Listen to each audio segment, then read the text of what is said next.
I have no idea how my crazy brain decided that this was the way that I wanted to do it. Everything that's on this car is something that's personal to me. Every image that you see on the car is something that is personal.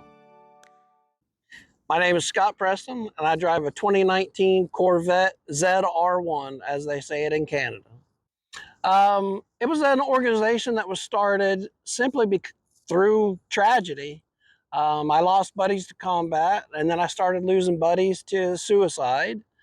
And after losing so many people to suicide, I knew I had to do something. So at that point, I wanted to do it. Suicide and mental health is one of those things that everybody hates to talk about. It's a disgusting subject. And I wanted to do it in a fun and unique way. And what better way to do it with a badass car and have some fun doing it. And even if somebody comes up to me and wants to talk about nothing but a car, I'm okay with that. It's the imagery and what I'm doing, even with the car. And that's ultimately what I want to do. I want to bring suicide awareness and mental health education to the general public so that I can teach you how to look out for me. I struggle with suicide every single day. And when I'm having a bad day, I can walk out and start rubbing on my car or go for a drive, and it sets my mind right. And I know my day is good, and I'll make it till the next. I have no idea how my crazy brain decided that this was the way that I wanted to do it. Um, After the guy on the nose cone there, Lynn Salmi, committed suicide, he's the one that started this entire project and the company, and loss from other scenarios and other people. Everything that's on this car is something that's personal to me, meaning it's either directly happened to me or to friends of mine. Every image that you see on the car is something that is personal. And ultimately, that's how I came up with the concept. And my two favorite colors are black and candy apple red. So that's how I came up with the colors, and the rest is history, so to speak. Initially, me and a buddy started the prep work, so sanding it, ripping it apart. And there was a garage in my hometown. It's Redemption Racing. They lend a hand and help tear it apart as well. From that point, I passed it off to the airbrush artist in pieces, and he finished the chassis and the wheels, and then I delivered those to the company that was going to put the car back together. And then he went to town one piece at a time, and that took 27 months just in the paint booth. And then the company that was going to put it back together was Classic Rides in Denver, North Carolina. It took them about 2 months to put it back together. So all in all, 31 months total.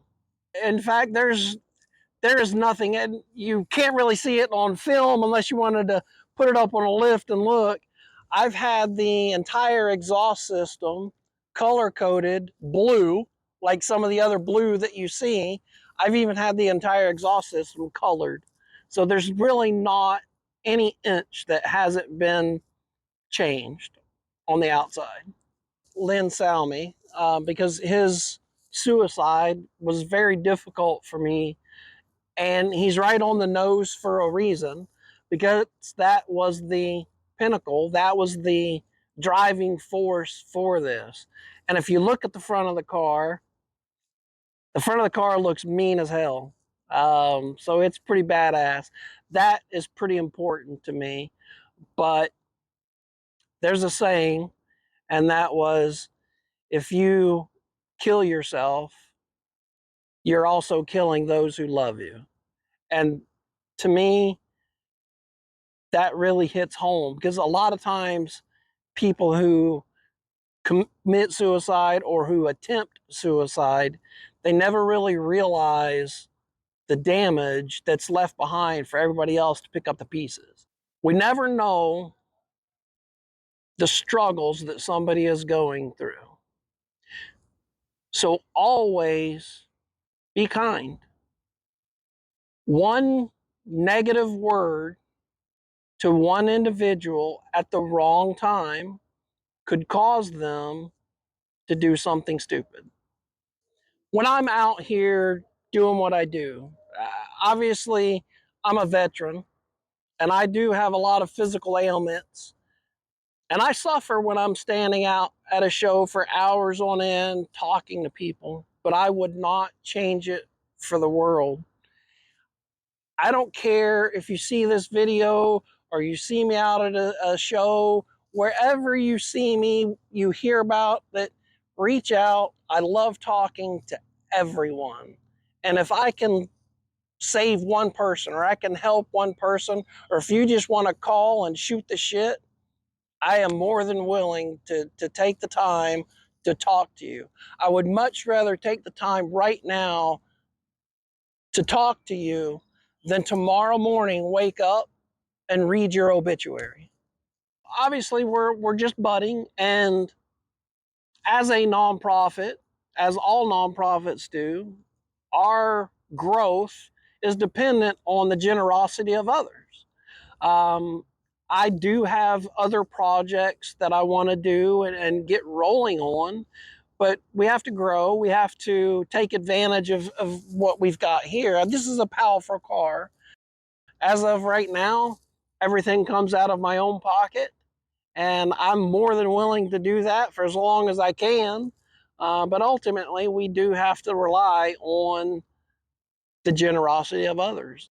Rides Against Suicide is our ridesagainstsuicide.org, Rides Against Suicide at Instagram, Rides Against Suicide at Gmail. Everything, all of our social media is Rides Against Suicide something, whatever that happens to be.